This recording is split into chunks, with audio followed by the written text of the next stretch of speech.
Here's the shirt. Thank you. What's up, everyone? How you doing? I'm glad I could be here to host your hangover. I want to say I'm extremely humbled to be in front of so many of you. You guys have created experiences that have made me so happy as a gamer. So on behalf of all gamers out there and myself, thank you for what you guys have done. I also want to give a shout out to my team. It's always a little awkward at Blizzard because everything we do is a team effort. So whenever we put one of us forward, I like to remind everybody that everything we do at Blizzard is a team effort. And I think a lot of you guys who work on team-based games understand how important the team is. So to my team, I'm honored to be speaking on your behalf. Hopefully I don't screw it up. So world building is the theme of this year's D.I.C.E. Summit. And it's one of my favorite things about video games. It's probably the area that I feel most comfortable in. So I was very excited to be asked to talk about world building as it relates to Overwatch. So what I want to do is start with a concept from one of the movies that we made called Recall. And in this movie, it features a doctor named Harold Winston who has a baby gorilla on the moon. And at one point, the baby gorilla had never seen anything beyond just boring moonscape his whole life. And he has this moment where he shows baby Winston what planet Earth looks like. And he says, never accept the world as it appears to be, but dare to see it for what it could be. And I feel like this, more than anything else, really sums up the world-building philosophy on Overwatch. And I'm going to come back to this later on. So I just wanted to share this with you and remind you of it. So the story actually begins with the project before Overwatch, which was a project called Titan. So Titan was to be a successor MMO to World of Warcraft. It's something that we began development on in 2007. And for various reasons, we ran into a lot of trouble on the project. And ultimately, in May of 2013, we had to put an end to the project, which was very rough because at that time, the team had grown to be about 140 developers, and we were really emotionally invested in what we were trying to do with the game. So as May of 2013 rolled around, we got the team in the room, 140 people. 80 of us were told that we would be permanently relocated to other teams within Blizzard. We'd go on to work on Diablo, Hearthstone, World of Warcraft, Heroes of the Storm, StarCraft 2, etc. About another 20 of the developers would be long-term loans on those projects. And what long-term to us means is anywhere from 6 months to 2 years. So you weren't going to come back to the Titan team anytime soon. What was left was a group of about 40 developers who were given the task of come up with a new idea for a Blizzard game in 6 weeks. And if we came up with a concept that was compelling enough, we would move forward and we would make that one of our next projects. If we didn't come up with something that was super compelling, we too would be redistributed to the other teams at Blizzard. Needless to say, it was a very daunting, almost devastating sort of mindset that the team was in because we were unsure of what our future was going to be. And it was during this time that Overwatch was born. Now, I've been at Blizzard for almost 15 years, and I always thought in the early years at working at Blizzard that one of the dreams that I had as a Blizzard developer was having the opportunity to come up with a new Blizzard game. It seemed like it would be the most fun, sort of inspiring activity. But fast forward to May of 2013, we were going through that process in a period of sort of despair. There wasn't a lot of hope on the team. We were very nervous about what our future was. So we started off with an ideation process, and we decided to sort of split our 6 weeks up into these 2-week blocks. So we spent 2 weeks on an MMO that was in another Blizzard universe that we haven't made an MMO in. There's a lot of choices for you to figure out which it was. And then we also spent another 2 weeks on a brand new MMO that took place in a completely new intellectual property. And during this time, almost on the side, we started cooking up this idea that became Overwatch. And where the idea came from was we had an amazing artist by the name of Arnold Sang who was drawing these fantastic character designs. He had done many of them back on Project Titan. And we were sort of looking at his work, and then at the same time, as we were doing these MMO pitch ideas, we had a class designer by the name of Jeff Goodman, who had also been an encounter designer, did all the big raid bosses on World of Warcraft. And he had all these amazing class designs. And we started to think about, well, what if we took Arnold and Jeff, strengths and put them together? And that really led to the project that was to become Overwatch. So this was an early rendition that Arnold did of what the Overwatch lineup might be. And some of these characters were actually taken from the project before, which was Project Titan. And there was a lot of inspiration that we had taken from Titan. In particular, Titan was a game that wanted to take place on planet Earth. And we had this sort of concept of a future worth fighting for that was coined on Titan, but we were never able to figure it out and make it work. Fast forward to Overwatch, and we were starting to figure it out more. We had a really talented artist by the name of Ben Zhang, who, this was in, I think, June of 2013, where he created this concept picture. We started talking about how we wanted Overwatch to play and how we wanted Overwatch to feel. And Ben made this image that I think really holds up today for those of you who have seen Overwatch and knows what the game looks like. This was almost like a guiding light image for us about the game that we wanted to create. And I need to say this for our subreddit so it doesn't implode. No, the hero in the center is not the hero who you think it is. Thank you for putting up with that. So as you guys know, Blizzard has been fortunate enough to work in some very exciting IP spaces, and world building is something that we really enjoy doing. It's one of our favorite things. We've been fortunate enough to explore high fantasy in the Warcraft universe. We've been lucky enough to go to high science fiction in StarCraft, and then also gothic fantasy in Diablo. And I think any Blizzard developer feels very comfortable in these spaces. If you were to go up to a Blizzard developer and say, hey, we need an idea for a Diablo dungeon, or we need an idea for a StarCraft planet or a Warcraft zone, this is our natural comfort space. But with Overwatch, like with Project Titan, we wanted to push ourselves into a new frontier that we hadn't explored. And at Blizzard, that challenging frontier happened to be planet Earth. And it was really daunting to us. For a while on Titan, we really struggled. Our developers would often ask the question, what's cool about planet Earth? We love these fantasy universes that we explore. We love these science fiction universes that we explore. But what is so interesting about planet Earth to us that we can make a Blizzard game that takes place there? So our first step was to sort of study, how were other games approaching planet Earth? Or what was really going on in gaming around planet Earth? And we found, there's a lot going on. And when you put things like sports games to the side for a second and look at the universe building that was happening there, there was some incredible stuff. So, starting off, an obvious one is post-apocalyptic. And some of the most beautiful games of our era were post-apocalyptic. I look at a game like Last of Us, which I think we can all agree on is pretty much a masterpiece, or a Fallout 4. So some incredible work being done in this space, and it didn't feel like there was a lot of breathing room for us to make a new statement. It felt like a very daunting place for us to go.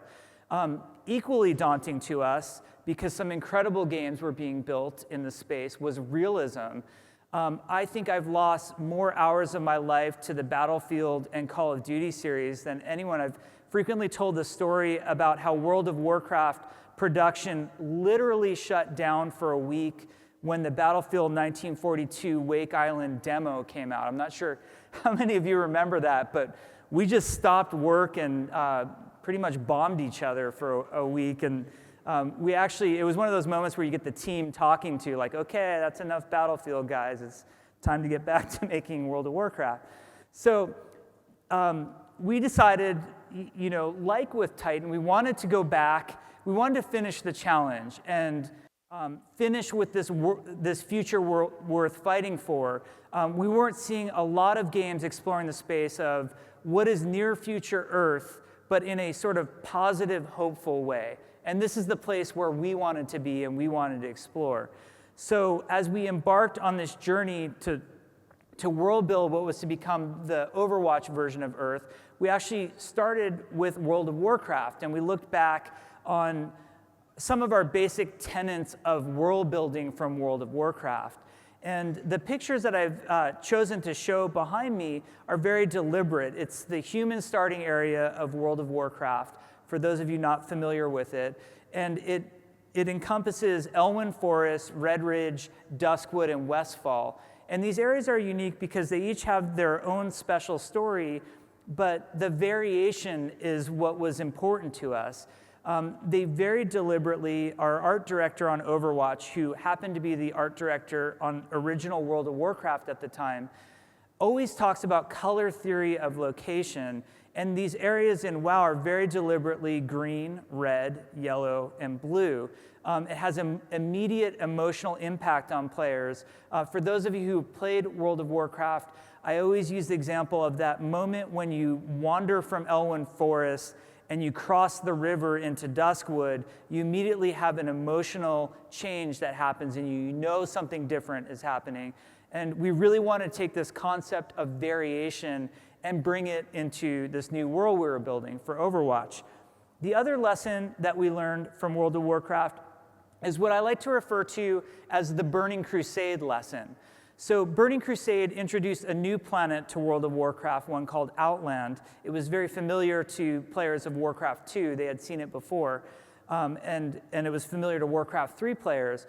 But Burning Crusade was very interesting to us from a developer standpoint, and I think a lot of game developers and a lot of you in this room, we have a hypersensitive geek radar. And what I mean by that is we are extremely attracted to things that are different and sort of challenging, more so, I think, than your average person.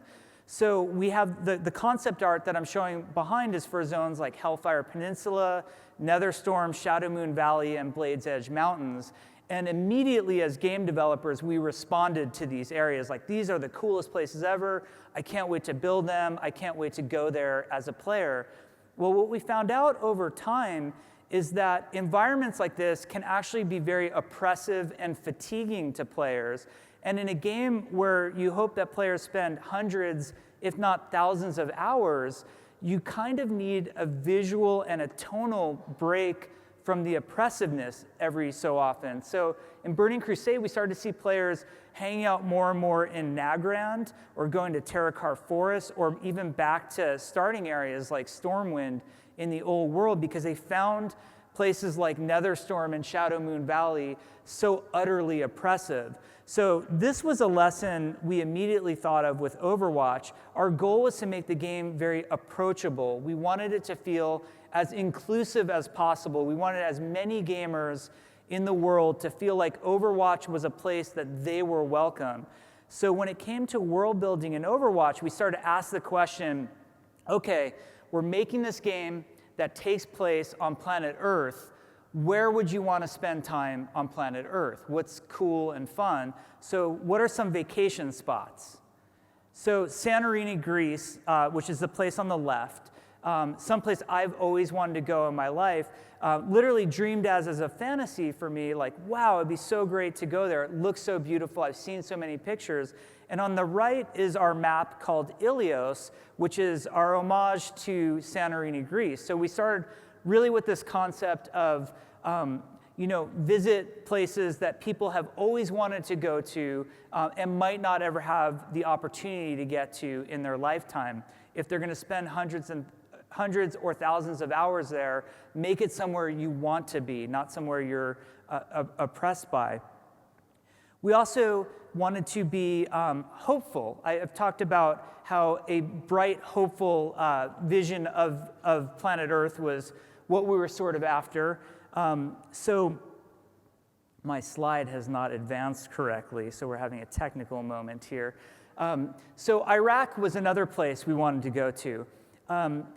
Now, if you look at how Iraq has been portrayed in video games for the past 10 years, I would describe it as usually war-torn, a place of conflict, a place of little hope.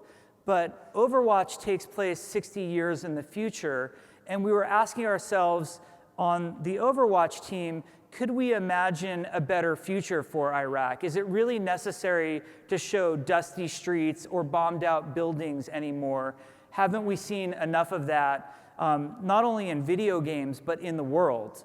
So can we please imagine a better future for Iraq? So the Overwatch vision of Iraq is that one of the most technologically advanced cities in the world exists in Iraq, and it was built by a group of scientists and researchers hoping to make an even better future for people on planet Earth. So that was our vision of it. And where all of this is going is sort of that old cliche that fantasy is greater than reality.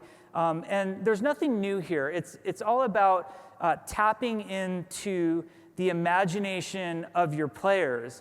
And your players can imagine things far greater than we can build them. And we really wanted to run with this kind of idea that fantasy is greater than reality. And I have a couple stories that I think sum this up better than any others. So one is the story of Hollywood, which is one of the locations in Overwatch. Now, I grew up in Southern California. While I was in college, I interned for 4 years at Universal Pictures. And when I was a teenager, I used to hang out on Melrose Boulevard, going into the vinyl record stores and trying to buy imports. God, I'm fucking ancient. I just realized. So records were this thing. No, I'm just kidding. But so I spent a lot of time in Hollywood growing up. And when it came time to make a map in Overwatch that took place in the US, myself and Chris Metzen, who's the creative director, really wanted to do something in Hollywood. We thought it was one of those strong fantasies of people who weren't from California or who had never been there probably would like to spend some time in Hollywood. And we're very fortunate at Blizzard to have an amazingly talented environmental art team. But our environmental art team is comprised of a lot of foreign folks. So we have people from Belgium, Sweden, Portugal, Brazil, sort of the list goes on, and none of them are from Southern California. So they start building this Hollywood map, and it's looking amazing. Like, they build the streets of Hollywood, and we're just blown away at like what their vision was for that map. But when it came to work on the backlot portion of the map, they didn't really know what a Hollywood backlot was. So we sent them up on a day trip to one of the studios to check out the backlot, get an idea of what sound stages look like, that sort of thing. And it was fantastic. They got a ton of great reference. But there was this unfortunate moment where they drove through Hollywood on the way home, and they get back to the studio, and they start redoing the streets of Hollywood, and they're saying to us they did this totally different concept, and they're like, we got it all wrong. It doesn't look anything like what we were building. And we were panicked because it honestly, it looked kind of shitty. The new version, it looked like Hollywood. And we went back to them and we said, like, no, I would rather have the Hollywood as it appears in the mind of the guy from Belgium or Sweden than the Hollywood that exists in the real world. We're not after realism. For those of you who know, we have a map that takes place in London, and we have an EMP garage under Big Ben, which makes no sense whatsoever. So it's not about realism, it's about that fantasy.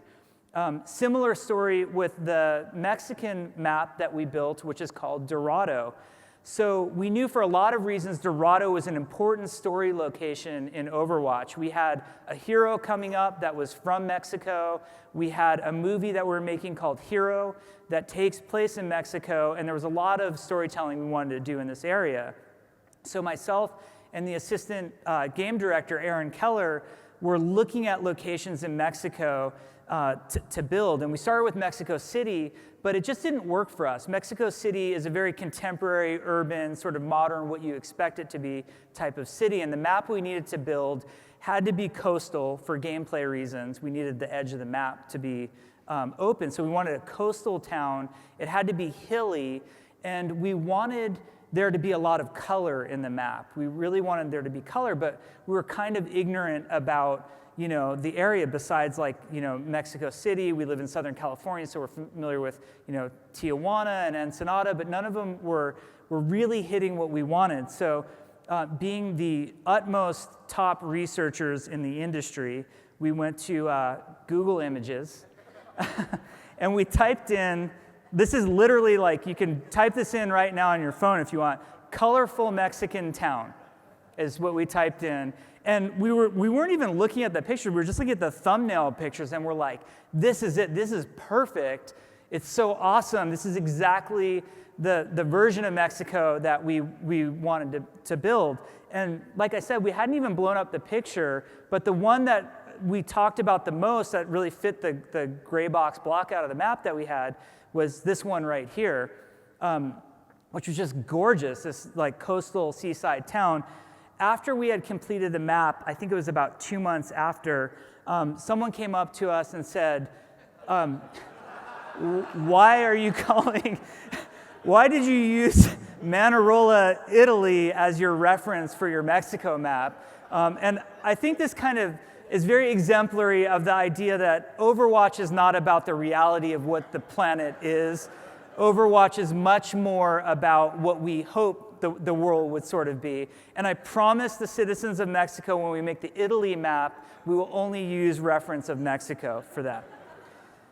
So Chris Metzen, who is our creative director, he's since retired and I miss him dearly. I hope he comes back to us.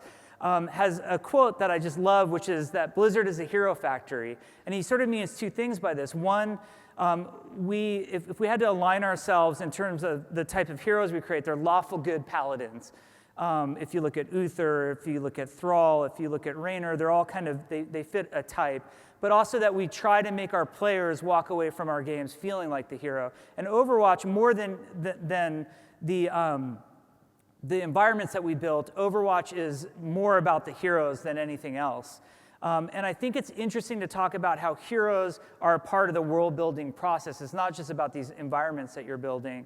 So approachability is one of the top things we care about. We want as many people to feel included and welcomed in Overwatch as possible. So for that reason, each of the heroes has to have extremely distinct gameplay mechanics and also extremely varying skill levels required to be good at those heroes.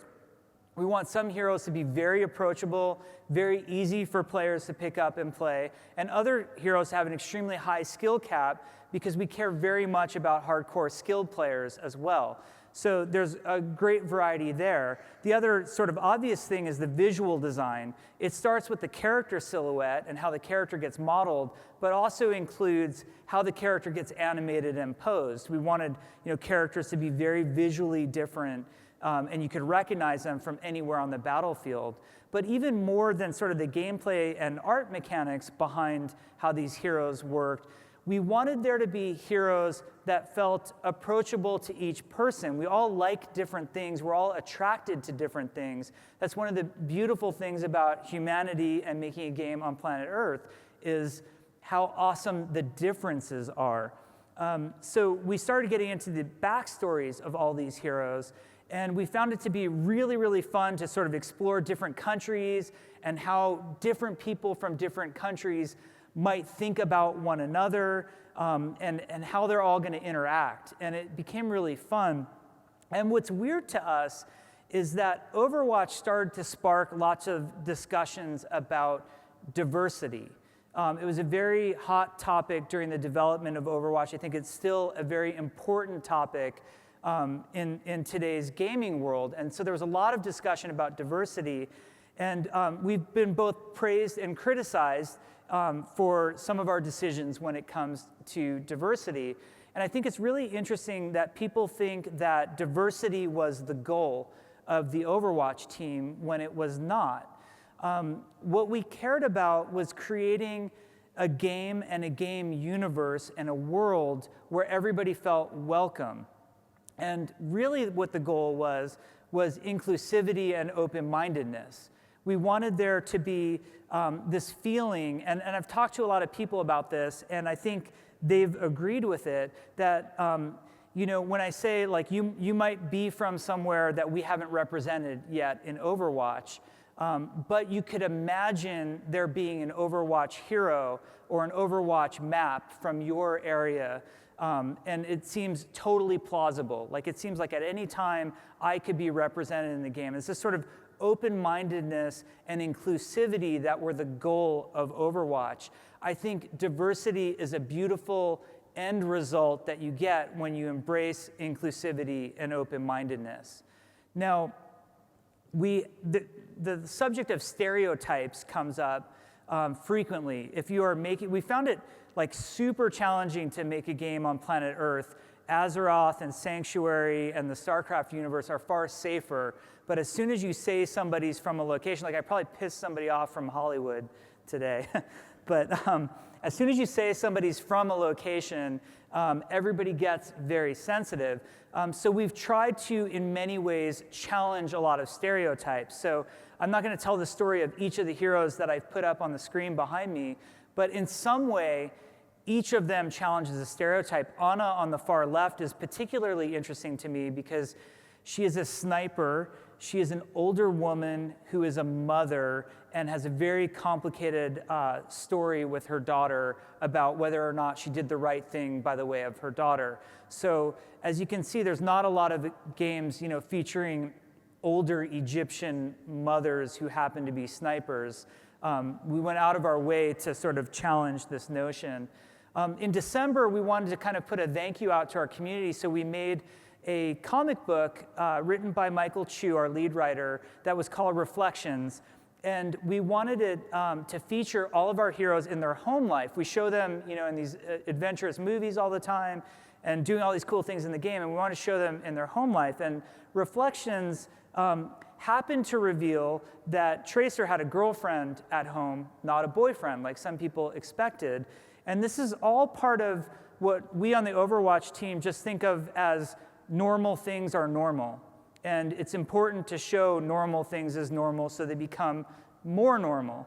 And a lot of people had expected other characters to maybe be representative of the LGBT community, and maybe it wasn't Tracer. And to us, what was important about Tracer was that she was this badass time-traveling hero, first and foremost.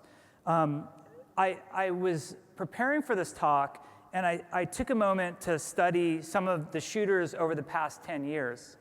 And as I was looking into these games, and these are some of my favorite games of all time, I play more shooters, I dare say, than anybody, and I've poured more hours into these games than I'd like anybody to really be aware of.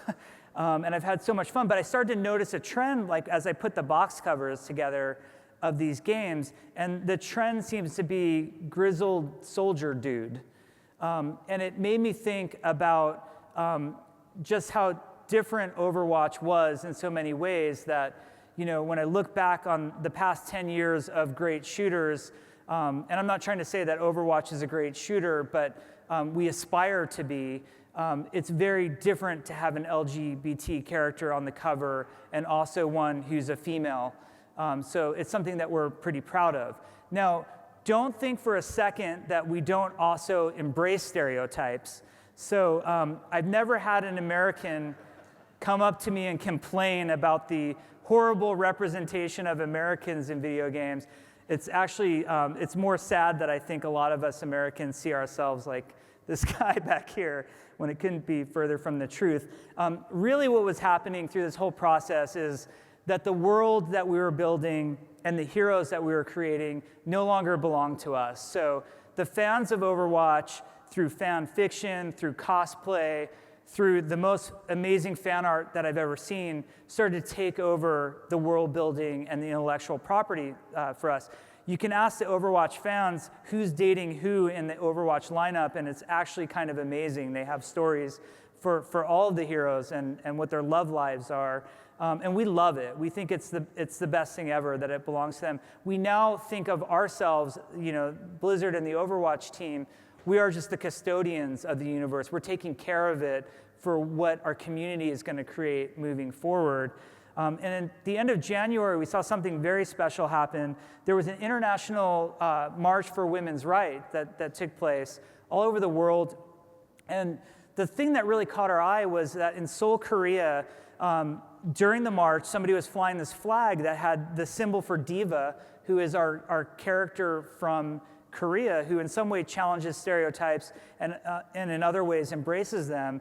But we saw this flag flying for Diva, and we looked into it more, and there was this national foundation for DIVA, which was a feminist foundation for women's rights. And what really started to fascinate me when I looked more into this, I started to read their charter, and I don't expect you guys to be able to read any of this, but it's the last sentence there. So we decided to act for feminism under her emblem, they're talking about DIVA, so that in 2060, someone like DIVA could actually exist, which I thought was just amazing. And it sort of came back to that original point that I was trying to make of never accept the world for as it appears to be, but dare to see it for what it could be. And that was exactly what was happening in Korea. In no way do we aspire to be a political game. We have no political motivations whatsoever. But it's fascinating to see that the values of the Overwatch team are now being embraced and owned by the community in their own sort of positive way. And I wanted to end with my team because this is my team today, and it's obviously bigger than the 40 people that we started with. And a lot of that is because we've had a decent launch, and luckily we didn't get dispersed to the winds. We still exist. But I talk a lot about Overwatch and sort of the people that it's touched and the type of world that we tried to build. But I want to remind people that, and I hate to use the word because it sounds negative, but we started building Overwatch from almost a selfish place. And what I mean by that is you had a team that was faced with little hope and a lot of despair, and we felt like there was failure. It was kind of a dark situation that we were in. And to almost pull ourselves out of that dark situation, we imagined a bright and hopeful world, and it all became true. It was sort of a fairy tale ending. I don't want for a second to discount the importance of realism in video games. I think it's extremely important for us as an industry to keep pursuing realism because we need to show people what the world is like.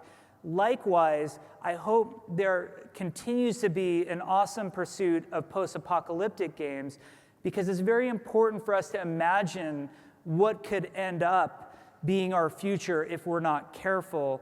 But I hope in some ways that the Overwatch experience of the Overwatch team stands to show that there is room for positivity and inclusiveness in our industry as well. Thank you guys very much. I hope you enjoy the summit.